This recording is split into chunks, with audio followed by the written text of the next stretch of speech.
बिस्मिल्लाहिर्रहमानिर्रहीम। अस्सलाम वालेकुम। ख़वातीन व हज़रात, आप देख रहे हैं हमारा यूट्यूब चैनल और फेसबुक चैनल गपशप विद तौकीर मज़हर। मैं हूं तौकीर मज़हर। ख़वातीन व हज़रात, इस वक्त दुनिया में सेल्फ सस्टेनिंग शहरों का तस्वर फ़रोग़ पा रहा है। एक ऐसा शहर जिसकी तमाम ज़रूरियात इसके अंदर ही से पूरी की जा सकें। ऐसा ही एक शहर सऊदी अरब में तख्लीक करने का मनसूबा है। इंसानों को तो छोड़िए, जो लोग जानवर पालते हैं वो इनकी खुराक के बारे में इंतहाई फिक्रमंद होते हैं। हिसाब लगाया जाता है कि एक जानवर कितनी खुराक खा जाएगा। बिल्लियों जैसे जो जानवर अंडे, गोश्त और दूध नहीं देते, वो जल्द ही पालने वाले पर एक बहुत बड़ा बोझ बन जाते हैं। आपने एक बिल्ली पाली, 6 माह बाद वो 4 हो चुकी होंगे और साल बाद 12। इंसान आजिज आ जाता और इन्हें वीराने में छोड़ आता है। ऐसे लोग भी मौजूद हैं जो सैकड़ों आवारा बिल्लियां पाल रहे हैं। कुरान में दर्ज एक आयत सुनाई देती है, और जमीन पे कोई जीरू ऐसा नहीं जिसका रिज़्क हमारे ज़ुम्मे ना हो। अगर आप गौर करें तो ये जमीन भी एक बहुत बड़ा शहर है, एक सेल्फ सस्टेनिंग शहर। मिट्टी से लेकर पानी तक हर शय इसमें एक हिसाब से तख्लीक की गई है। ये मिट्टी अपने अंदर इतने पौधों को जड़ें गाड़ने की इजाजत देती है जो तमाम जानदारों के लिए ऑक्सीजन और खुराक पैदा करने के लिए काफी हो। पौधों को जमीन में गाड़ने के लिए कितनी मिट्टी की जरूरत होगी, ये हिसाब का सवाल था जो सिर्फ बहुत बड़े सुपर कंप्यूटर्स ही हल कर सकते थे। ये हिसाब लगाया खुदा ने, जो अलीमो खबीर है। पालता है बीज को मिट्टी की तारीकी में कौन कौन दरियाओं की मौजों से उठाता है सहाब। ये मिट्टी पानी को एक खास गहराई से नीचे नहीं उतरने देती। जमीन के नीचे दर्जा हरारत बेहद ज्यादा होता है जो इस पानी को बसम कर सकता है, लेकिन हर शय के दरमियान पर्दे तख्लीक कर दिए गए हैं। ना तो ये पानी ज्यादा नीचे उतर सकता है, ना ही बादलों से ऊपर फरार हो सकता है।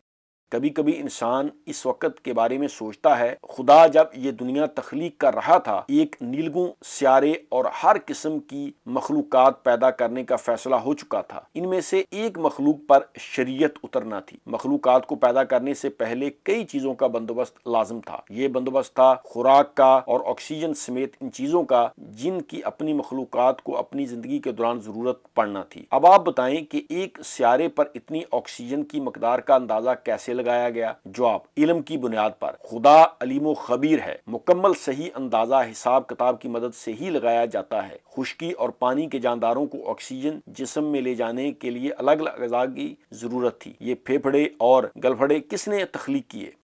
इससे भी जरा पीछे जाएं, कश्य सिकल कितनी रखी जाए कि हाइड्रोजन इकट्ठी करके सूरज तख्लीक हो सके? ये कश्य सिकल इतनी होनी चाहिए कि सियारे सूरज के मदार से फरार ना हो सके। सब अपने अपने मदार में तैर रहे हैं और कोई किसी से टकराता नहीं। 1500 किलोमीटर फी घंटा की रफ्तार से जमीन की अपने महवर के गिर्द गर्दिश कि हरारत मसावी रहे, माने पानी बहता और पौधे उगते रहें। गंदम और चावल समेत पौधों के जायके ऐसे हैं जो मखलूकात को खुश करते हैं। दूसरी तरफ इंसान जब अपने फायदे के लिए मंसूबे बनाता है तो वो कोयला, तेल और गैस जलाकर जमीन का दर्जा हरारत ही बढ़ा देता है। ग्लेशियर पिघलने लगते हैं, पानी बुलंद हो जाता है। आखिरकार आलमी बरादरी सर जोड़कर बैठती और फॉसिल फ्यूल्स का इस्तेमाल खत्म करने का फैसला करती है।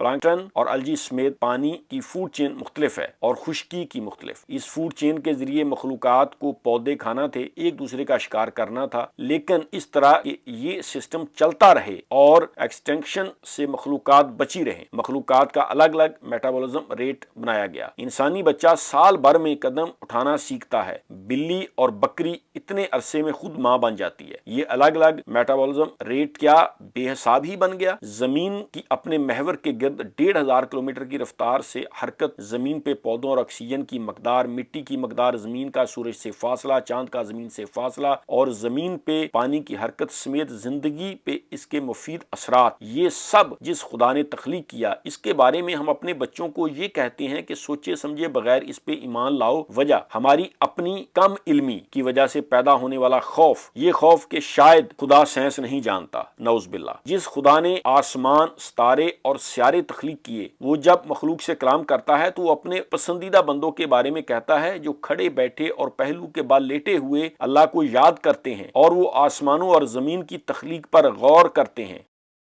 بے شک آسمانوں اور زمین کی تخلیق میں اور رات اور دن کے بدلنے میں اور لوگوں کے فائدے کے لیے کشتی کے پانی پہ اترنے میں، اور جو اللہ نے آسمان سے پانی برسا کر مردہ زمین کو زندہ کر دیا اور زمین میں ہر قسم کے جانور پھیلانے میں اور ہواؤں کی گردش اور وہ بادل جو مسخر ہے زمین اور آسمان کے درمیان، ان سب میں نشانیاں ہیں عقل والوں کے لیے۔ سورہ البقرہ آیت 164۔